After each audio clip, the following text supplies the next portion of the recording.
Hi everybody, today I'm going to talk about how to have an AxiDraw take a filled in region and print it out using a hatch fill.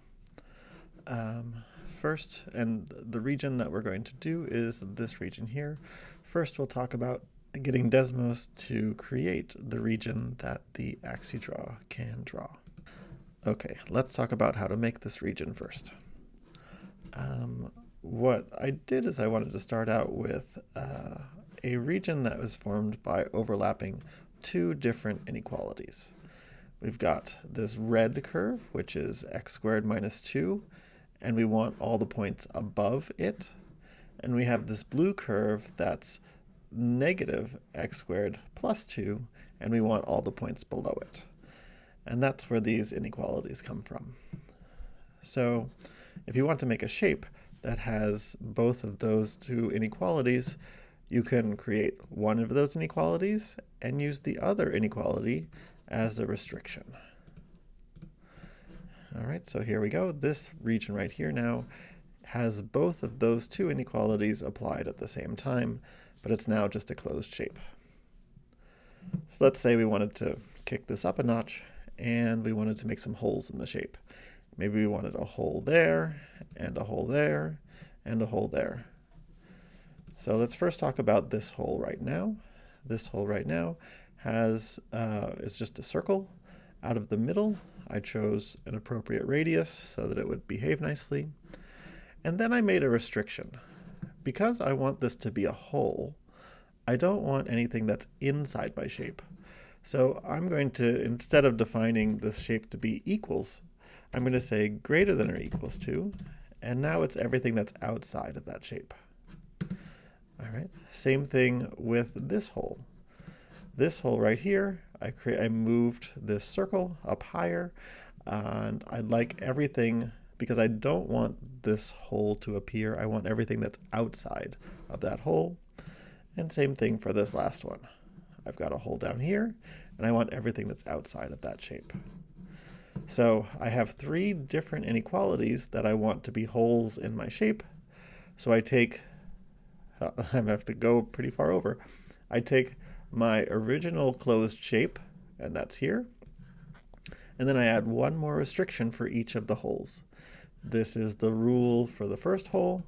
This is the rule for the second hole, and this is the rule for the third hole. And when I do that, the result, so I turn that on, the result is this black shape with the holes from the green shape taken out. To take this and move it over into Desmos, what we need to do is we have to turn off the boundary lines here. So in this region, turn off the lines, and now we'll also turn off the grid and the axes, and this is the shape that we want to export. So I'm going to zoom in a little bit more, export the image, export it as SVG, and download that.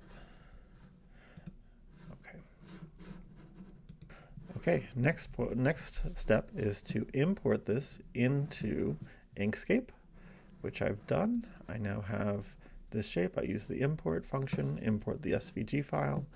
And now what I need to do is I want to do a hatch fill of this shaded region. So as we always do, we're going to delete everything that's not the expressions. So delete that, delete that. We don't need any graph paper or background. Oops.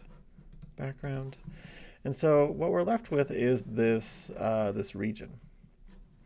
So what you'll want to do is to go to the extensions menu, just like when you're going to print on the AxiDraw, and you're going to use the one under the AxiDraw control called AxiDraw Utilities, and click on Hatch Fill. All right, now what the Hatch Fill menu does is it says this is an extension to help to fill all or selected closed figures in your drawing with paths that are back and forth hatch lines. I'm going to see if this works. Live preview. Okay, live preview. So this hatch spacing, what that does is it makes the lines get wider apart or closer together. So let's say if I made this 20, let's see, how's that going? Oh, there we go. We do 20.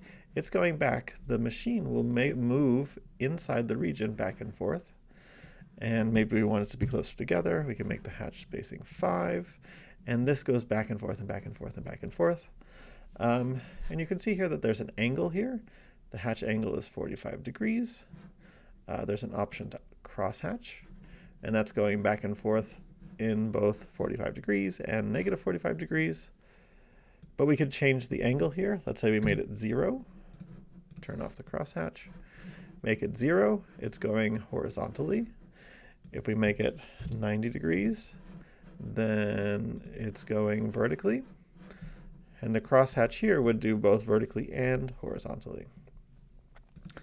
There's an option here to connect nearby ends or not connect nearby ends. I'm thinking for the cleanest thing that you might want to do, you might want to not connect the nearby ends. And here's this inset fill from the edges. Do you want to go all the way to the edge of your boundary or not?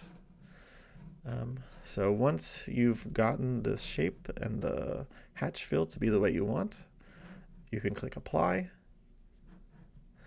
It does the final calculations.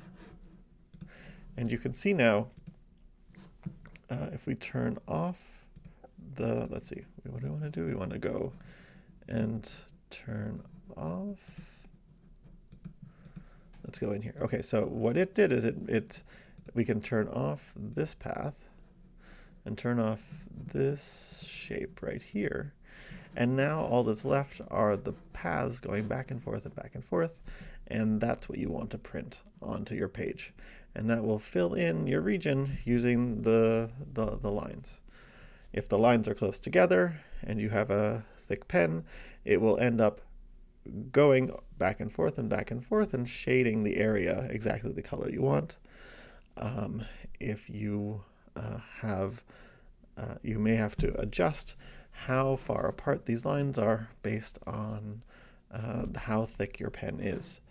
And let's say something doesn't go right, you can always delete this path or turn it off and start over again. You can decide, where did it go? Here.